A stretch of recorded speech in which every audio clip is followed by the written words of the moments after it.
T വ്യവസായത്തിനും ഊർജ്ജസ്വലമായ സംസ്കാരത്തിനും പേരുകേട്ട തിരക്കേറിയ നഗരമായ ബാംഗ്ലൂരിൽ ആകാശ് എന്ന യുവ എഞ്ചിനീയർ താമസിച്ചിരുന്നു. അവൻ മിടുക്കനും അതിമോഹമുള്ളവനുമായിരുന്നു. സങ്കീർണമായ പ്രശ്നങ്ങൾ പരിഹരിക്കാനുള്ള കഴിവ് അവന് എപ്പോഴും ഉണ്ടായിരുന്നു. എന്നിരുന്നാലും അവൻ്റെ ബുദ്ധി ഉണ്ടായിരുന്നിട്ടും ആകാശ് ഒരു പ്രധാന വെല്ലുവിളിയുമായി പോരാടി. അത് അവൻ്റെ കോപമായിരുന്നു. ആകാശിൻ്റെ ദേഷ്യം പെട്ടെന്നുണ്ടായ കൊടുങ്കാറ്റ് പോലെ പ്രവചനാതീതവും വിനാശകരവുമായിരുന്നു.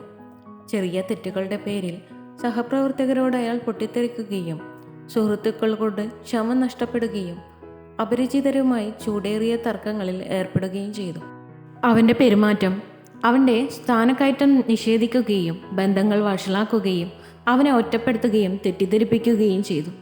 ഒരു ദിവസം ജോലിസ്ഥലത്ത് പ്രത്യേകിച്ച് തീവ്രമായ പൊട്ടിത്തെറിക്ക് ശേഷം ആകാശിൻ്റെ മാനേജർ തണുപ്പിക്കാൻ കുറച്ച് സമയമെടുക്കാൻ നിർദ്ദേശിച്ചു. നിരാശയും ലജ്ജയും തോന്നിയ ആകാശ് നഗരത്തിൻ്റെ പ്രാന്തപ്രദേശത്തുള്ള ഒരു സെൻ ആശ്രമത്തിലേക്ക് ഒരു യാത്ര പോകാൻ തീരുമാനിച്ചു.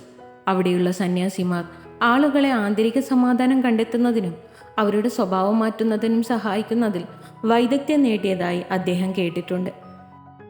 സമൃദ്ധമായ പൂന്തോട്ടങ്ങളാലും ശാന്തമായ കുളങ്ങളാലും ചുറ്റപ്പെട്ട ശാന്തമായ ഒരു സങ്കേതമായിരുന്നു ആശ്രമം. ആകാശ് എത്തിയപ്പോൾ അദ്ദേഹത്തെ സ്വാഗതം ചെയ്തത് മാസ്റ്റർ ആനന്ദ് എന്ന പ്രായമായ സന്യാസിയായിരുന്നു. സന്യാസിയുടെ കണ്ണുകൾ വളരെ ദയയുള്ളതായിരുന്നു. അദ്ദേഹത്തിൻ്റെ പെരുമാറ്റം വളരെ ശാന്തമായിരുന്നു. ആകാശിൻ്റെ വിശ്രമമില്ലാത്ത ഊർജത്തിൽ നിന്ന് തികച്ചും വ്യത്യസ്തമായിരുന്നു അദ്ദേഹം. സ്വാഗതം ആകാശ്, മാസ്റ്റർ ആനന്ദ് പറഞ്ഞു. എന്താണ് നിങ്ങളെ ഞങ്ങളുടെ ആശ്രമത്തിലേക്ക് കൊണ്ടുവന്നത്? തൻ്റെ പ്രശ്നം സമ്മതിക്കാൻ നാണത്തോടെ ആകാശ് മടിച്ചു. എനിക്ക് ദേഷ്യമുണ്ടെന്ന് പറഞ്ഞിട്ടുണ്ട്, അദ്ദേഹം പറഞ്ഞു.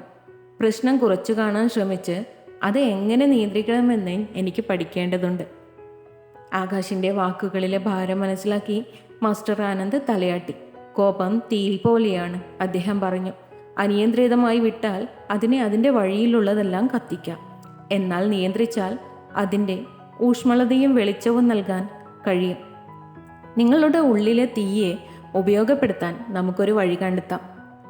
തുടർന്നുള്ള ദിവസങ്ങളിൽ ആകാശ് സന്യാസിമാരുടെ ദിനചര്യകളിൽ അവരോടൊപ്പം ചേർന്നു.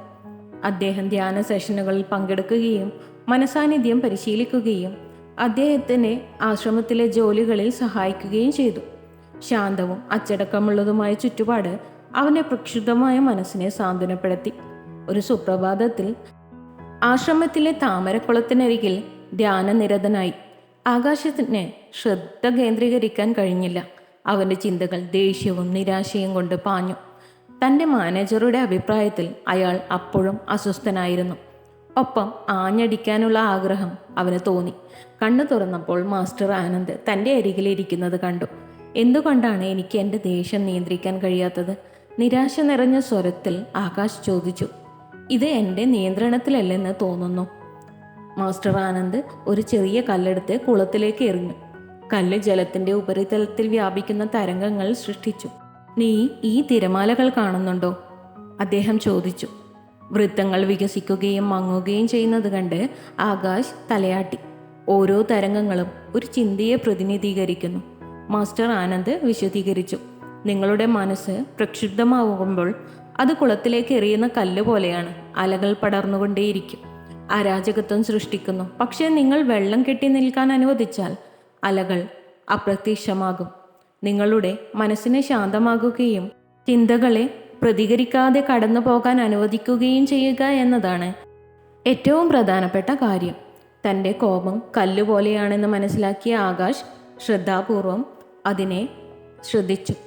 തൻ്റെ ജീവിതത്തിൽ അരാജകത്വത്തിന് കാരണമായ ഒരു ആവേശകരമായ പ്രതികരണം അവൻ ഓർത്തെടുത്തു. അവയിൽ പ്രവർത്തിക്കുന്നതിനു മുമ്പ് തൻ്റെ ചിന്തകളെ സ്ഥിരപ്പെടുത്താൻ അവൻ പഠിക്കേണ്ടതുണ്ട്. മാസ്റ്റർ ആനന്ദ് തുടർന്നു. മനുഷ്യൻ്റെ മനസ്സിന് അപാരമായ ശക്തിയുണ്ട്, പക്ഷേ അത് ഉപയോഗിക്കുന്നതിന് അച്ചടക്കം ആവശ്യമാണ്. കോപം, ഭയ, അക്ഷമ എന്നിവയെല്ലാം ഊർജത്തിൻ്റെ രൂപങ്ങളാണ്. നിങ്ങൾക്ക് ഈ ഊർജത്തെ പോസിറ്റീവ് പ്രവർത്തനങ്ങളിലേക്ക് തിരിച്ചുവിടാൻ കഴിയുമെങ്കിൽ നിങ്ങളുടെ സ്വഭാവം മാറ്റാൻ കഴിയും. തുടർന്നുള്ള ആഴ്ചകളിൽ മാസ്റ്റർ ആനന്ദിൻ്റെ പഠിപ്പിക്കലുകൾ ആകാശ് പരിശീലിച്ചു. കോപം ഉയരുന്നതായി തോന്നിയപ്പോൾ അവൻ താൽക്കാലികമായി നിർത്താൻ പഠിച്ചു.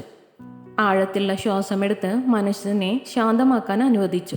മഠത്തിൻ്റെ പൂന്തോട്ടങ്ങളിൽ സഹായിക്കുക, ഒരു പ്രാദേശിക അഭയകേന്ദ്രത്തിൽ സന്നദ്ധ സേവനം ചെയ്യുക തുടങ്ങിയ സൃഷ്ടിപരമായ പ്രവർത്തനങ്ങളിലേക്ക് അദ്ദേഹം തൻ്റെ ഊർജം എത്തിക്കാൻ തുടങ്ങി.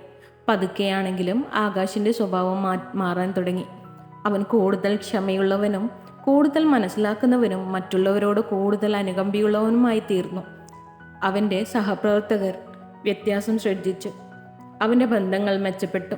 പരിവർത്തനം തൽക്ഷണമായിരുന്നില്ല, അത് പക്ഷേ സ്ഥിരവും ശാശ്വതവുമായിരുന്നു. ഒരു ദിവസം ആകാശ് ആശ്രമം വിട്ട് ജോലിയിലേക്ക് മടങ്ങാൻ തയ്യാറെടുക്കുമ്പോൾ മാസ്റ്റർ ആനന്ദിൻ്റെ മാർഗനിർദ്ദേശത്തിന് നന്ദി പറഞ്ഞു. മനുഷ്യ മനസ്സിൻ്റെ ശക്തി മനസ്സിലാക്കാൻ നിങ്ങൾ എന്നെ സഹായിച്ചു, അദ്ദേഹം പറഞ്ഞു. കോപം എന്നെ നിയന്ത്രിക്കാൻ അനുവദിക്കാതെ ജീവിതം നയിക്കാൻ ഞാൻ ഒരു പുതിയ വഴി കണ്ടെത്തിയതായി തോന്നുന്നു. ആനന്ദ് മാസ്റ്റർ പുഞ്ചിരിച്ചു. ഓർക്കുക ആകാശ്, യാത്ര തുടരുകയാണ്. മനസ്സൊരു ശക്തമായ ഉപകരണമാണ്. ലക്ഷ്യത്തോടെ നയിക്കുമ്പോൾ മഹത്തായ കാര്യങ്ങൾ ചെയ്യാൻ കഴിയും. മനസാന്നിധ്യം പരിശീലിക്കുക. നിങ്ങൾ സമനിലയും സമാധാനവും കണ്ടെത്തുന്നത് തുടരും. പുതുതായി കണ്ടെത്തിയ ശാന്തതയും നിശ്ചയദാർഢ്യവുമായി ആകാശ് ആശ്രമം വിട്ടു. ജീവിതത്തിൻ്റെ വെല്ലുവിളികൾ നേരിടേണ്ടി വരുമെന്ന് അദ്ദേഹത്തിന് അറിയാമായിരുന്നു. പക്ഷേ അവ മറികടക്കാനുള്ള ഉപകരണങ്ങൾ തൻ്റെ പക്കലുണ്ടെന്ന് അവനറിയാമായിരുന്നു.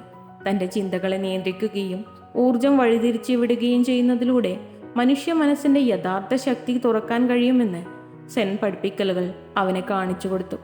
If you love to watch this video, you can like, share and subscribe.